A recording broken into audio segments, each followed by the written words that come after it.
Hello and welcome to my project management project overview and showing it off explanation. So I decided to name it Rollover Rover. So choosing the assignment.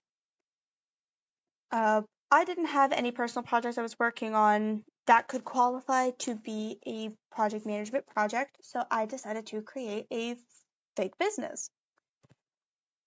And it was a little bit deliberation, really love dogs, so I was like, dog training. That sounds like a lot of fun. Some challenges I was expecting when going into this was creating and managing a small, medium-sized business. Also, figuring out the project's runtime and working with how long it would take, understanding the timing and situations and all that, which we did go over in the class, which was really, really nice.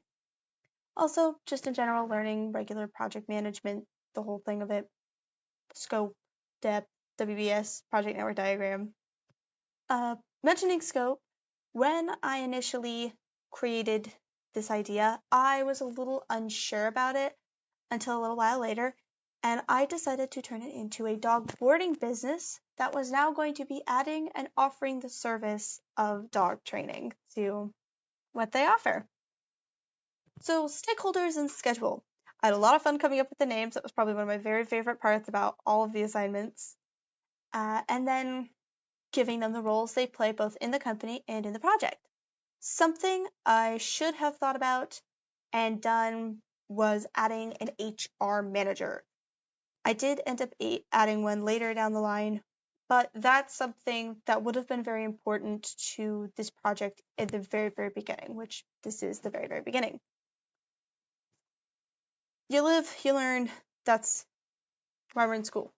So this is a more explained version, expounded version of the next slide, which is the categories.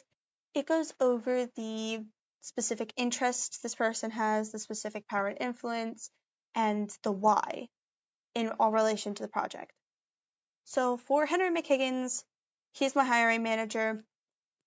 For his why, I need to make sure that he's hiring really, really good employees. Friendly with animals, good with customers, pleasant people to be around.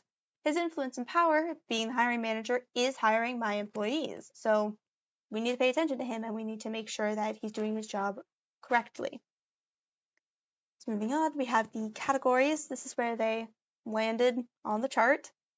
I did have a little bit of a back and forth with a couple of these people because I couldn't find somewhere that seemed quite right for them.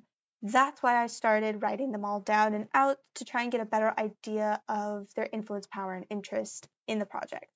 That helped, and I feel like I did a really good job on the categories. So lastly, for this part of this assignment was the communications plan. The communications plan was not hard to create, but because we didn't have a WBS, it was a little bit difficult coming up with things for them to meet about. Not like coming up with things, but knowing what to make the meetings for and about, and the timing for them. That, like I mentioned earlier, was something I was knowing could be a challenge for me going in, was figuring out all the timing for, this is for a pretty big project. This is a pretty big project. But I got that all kind of figured out. Something I think I would personally do is create a WBS before creating a communication plan, or at least creating like a mock WBS so I have an idea of what I am making these communication plans for. Not everything is going to need a communication plan, but a communication plan will be on the WBS. So, the WBS in question. I had a lot of fun making this. I kind of make these anyway, just for little things left and right. This one was not difficult to do at all. I started by identifying the largest items, the things that had to be done point blank to get the ball rolling, to keep the project moving. Then from there, anything that I felt like needed clarification, I then broke down into smaller bits. Like the book mentioned, you don't just keep going until it's like pick up the singular leaf off the ground. You stop when it's appropriate for people to figure it out themselves. And then I color coded it. That was something I did for myself because it looks nice It helped me remember which section is which, and it really helped when I was putting together the project network diagram. So, the project network diagram. With the WBS being coded, when I put each of the little numbers in, each of them had their own colors, it was so much easier structuring it, especially because I have a couple of independent starting items, but they do happen after the initializing, like, starting point, the initializing of the project. It also helped highlight the critical path because I could take the things I knew needed to happen, line them all up, and then put everything else around them. Also to the side, you'll see a calendar that I created. I feel like that kind of helps. It helps me, but I feel like it also help other people put more emphasis on the time. It makes the time management a little more real, a little more tangible, a little more understandable.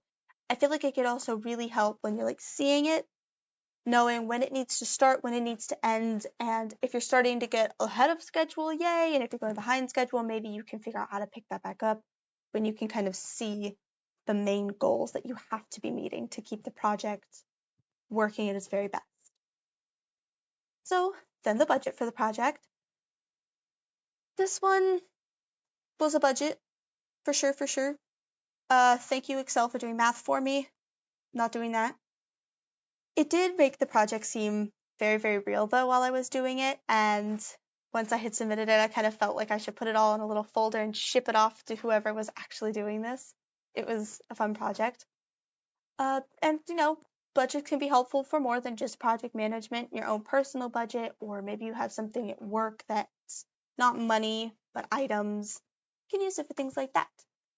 Also, in mine, I added the timing in months because with that, I felt like you could see where you're going to have a heavier expenditure month and kind of plan your work around that.